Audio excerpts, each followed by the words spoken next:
Dans ce quartier populaire de Yaoundé, Maître Cosmos, 23 ans, est percussionniste depuis l'âge de 9 ans. Autour de lui, des jeunes de tous âges tapent dans leurs mains. Un rythme appelé ici mbolé, plus qu'un genre musical, c'est un mot d'expression pour ces désœuvrés des quartiers pauvres. Inspiré des frustrations d'une jeunesse en manque de repères, exposée au chômage et à la drogue, le mbolé servait au départ d'animation dans des événements heureux ou malheureux.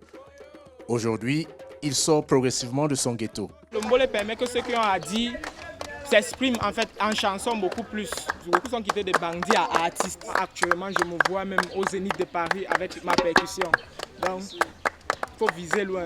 L'un des pionniers du mbolé au Cameroun se nomme Petit Malo avec son titre à succès Dans mon Kwata, sorti en 2016.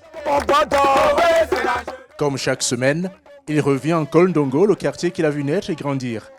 À chacune de ses visites, l'accueil est triomphal de la part des jeunes qui le considèrent comme un modèle.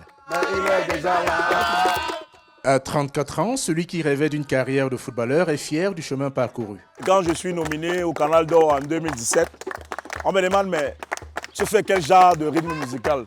Je leur ai expliqué que non, moi je fais du mbolé et vous entendrez parler.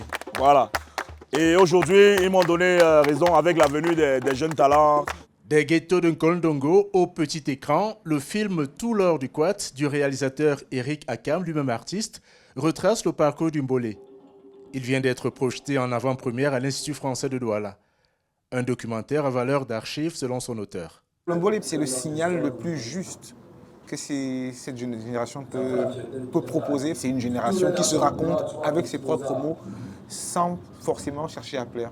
La seconde projection du documentaire Tout l'or du Kwat aura lieu au début du mois de juin à l'Institut français de Yaoundé.